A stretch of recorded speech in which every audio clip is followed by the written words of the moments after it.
This is going to be about Leonardo da Vinci. I read a book about Leonardo da Vinci. It was written by a man who also wrote books about Ben Franklin, Albert Einstein, and Steve Jobs, so he has this absorbing attraction for men widely regarded as geniuses. And even as I say that, I didn't mean it the way it sounds. And he without doubt considers Leonardo to be a visionary, a virtuoso, and a genius.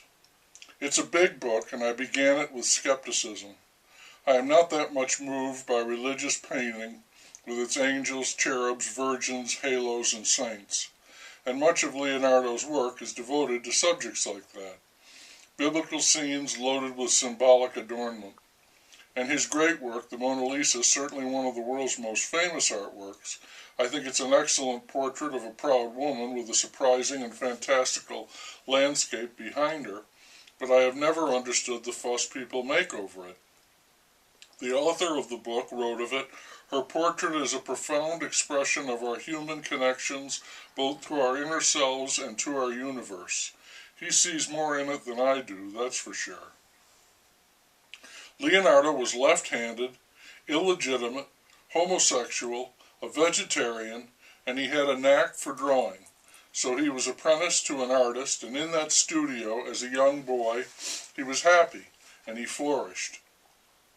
He was comfortable being an outsider, dressed like a dandy, and early on he began keeping a record of his thoughts, his interests, his sketches, his investigations, his ideas and inventions, and he did this in a series of notebooks, sometimes lengthy and orderly and focused, and other times a mishmash crowd of tumbling notions, written mostly in a backward script that could be read in a mirror, a way of keeping all of these things more private.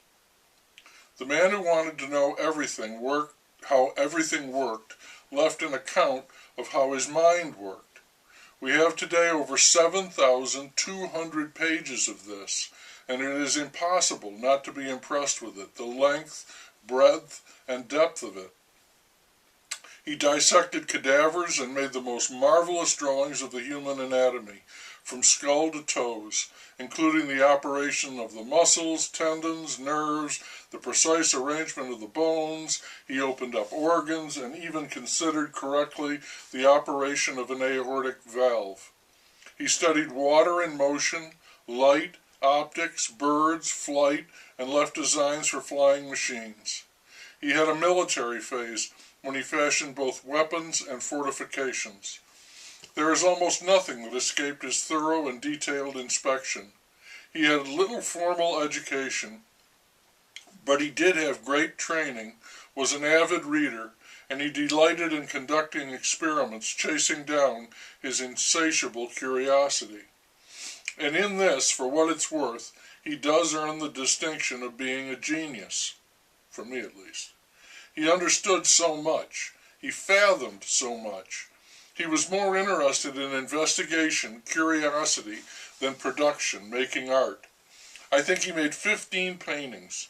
He abandoned many projects, sometimes because he lost interest or was swept up by something else, and one time because the bronze he was going to use for a great statue was taken to a battlefield and converted into 3 cannons.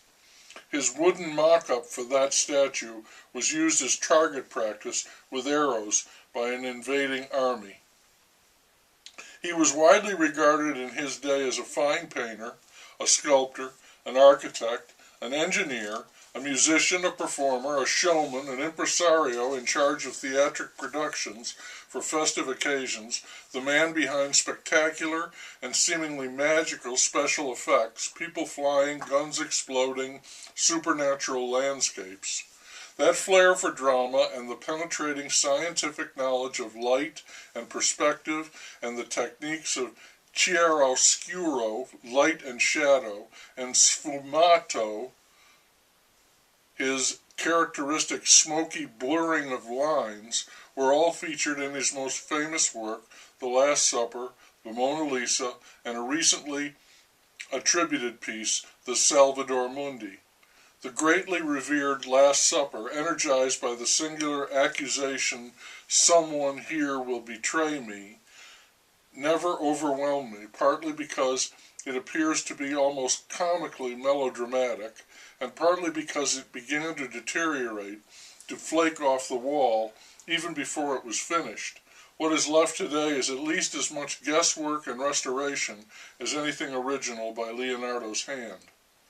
Leonardo was what they call a polymath, a natural philosopher, a physicist, and this is long before Francis Bacon and Galileo would insist on the scientific method when dealing seriously with nature.